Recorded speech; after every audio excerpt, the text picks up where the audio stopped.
Hi everyone, welcome back to Ask Sam.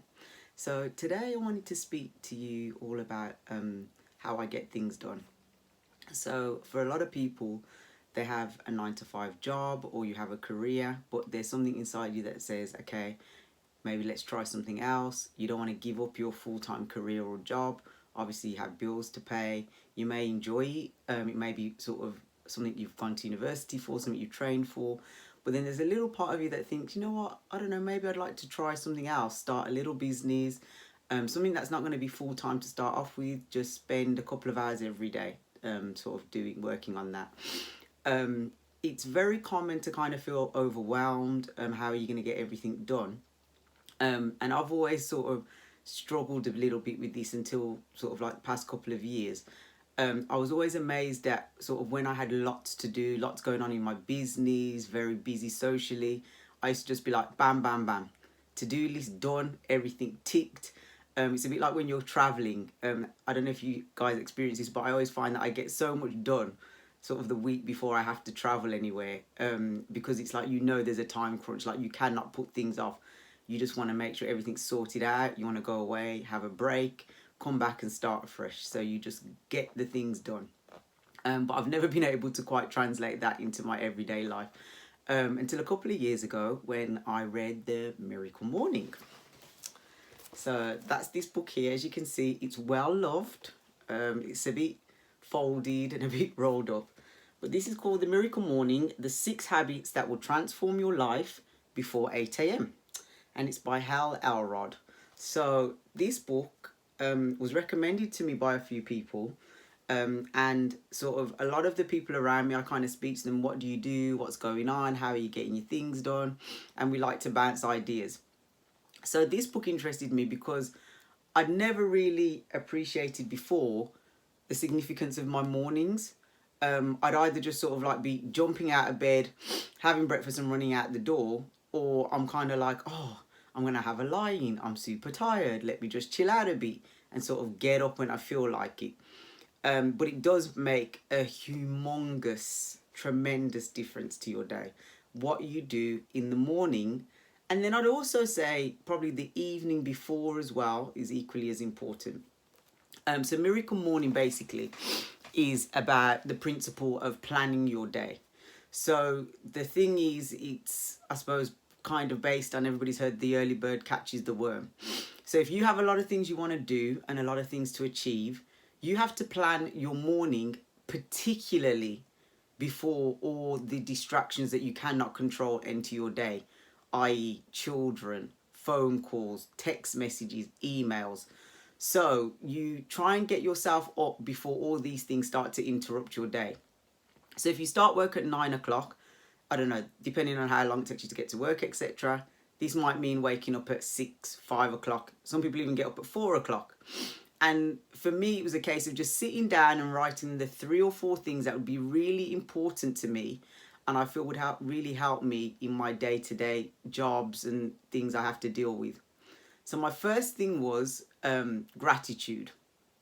So it's gratitude, and I also pray too.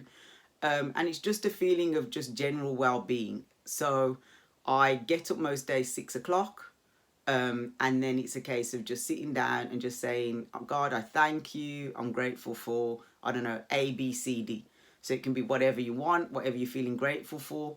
But it's just really nice to feel that, okay, yeah, I'm doing okay. It's a really nice, warm, comforting feeling, I find, when you start the day that way.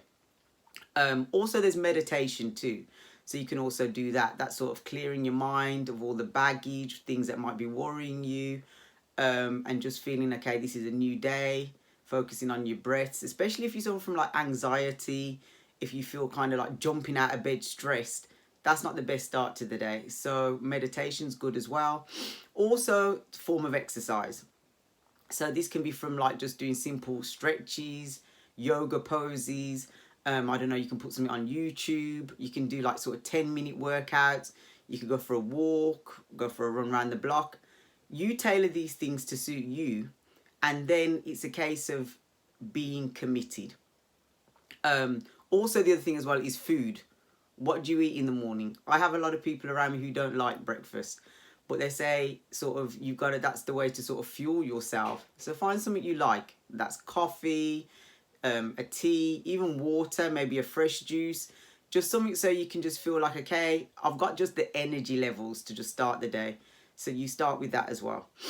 The beauty of this is like it's tailor-made. So what will fit for me won't be right for you, and etc. So even within your household, what will be right for you might not be right for anybody else who lives in the house. But you really have to sit down and think about what I feel is important to me and what helps me to deal with all the other things that are going on around me every day. So it's just about those couple of hours when you first get up and making sure you're sort of setting yourself up for success, really. The commitment is very important.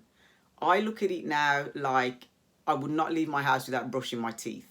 I would not leave my house without showering. So that's kind of how I put my morning routine. I found I've been trying it off and on, and I found when I kind of was like, okay, if I'm at home, then I'll do it. If I haven't had a late night, then I'll do it. But you cannot negotiate. You have to really be sort of committed, and I feel you have to put yourself first. It's like about making yourself feel special, and knowing that, okay, I'm giving myself the best start I can for the day. Also, I just wanted to touch on the evening before. I found is very important too. I find like if I don't get to bed a certain time, it's very difficult for me to get up for the 6 o'clock to start my miracle morning. 9 times out of 10 I can do it because I enjoy my miracle morning. It's like my time. It's something that is not interrupted by anybody else, and I just feel, yeah, I deserve this. You know, like I'm working hard, trying to get all these things done, and I really deserve this time. So the night before is very important. What time do you go to bed? If you're going to bed late, it's very hard for you to get up. If you're overstimulated, if you're constantly like on your phone all night, or you kind of watched a film, an action film, or you're worried about things, or you're kind of trying to process things, or you're feeling anxious about the next day, I've found having a little pad by my bedside, put a couple of notes, whatever's on your mind there, and then shut it off. Also, you can do meditation to go to sleep. There's a lot of great like affirmation things on YouTube. You can listen to some of those. I will post all the information I'm giving you. I will post links and things underneath the video. But it really starts, I think, from the morning and the preparation from the night before. You deserve it. You deserve to look after yourself. You'll be able to give so much more to those around you and to the things you want to achieve. Goals, fitness things, eating, just your general well-being.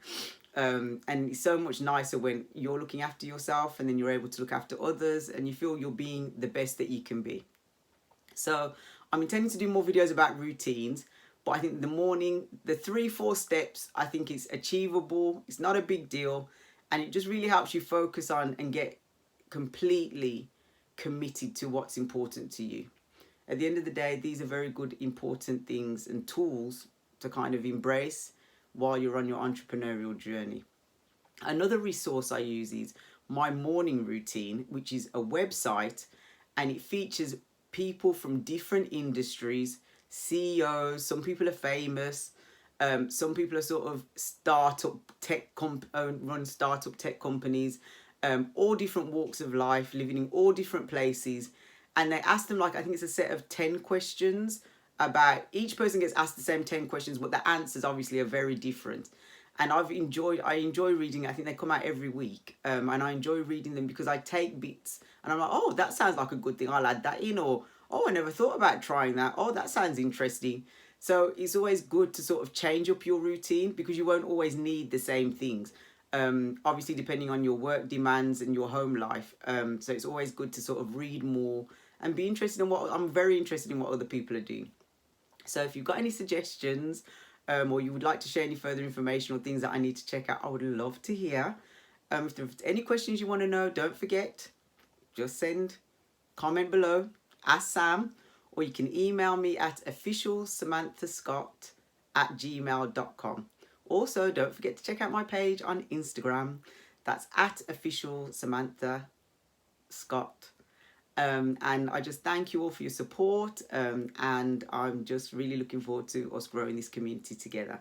So don't forget, if there's anything in particular you'd like to know about or you'd like to sort of want me to share, I'm here every week. I will be trying to share different things that I think will help you on your journey. Anyway, whatever you do,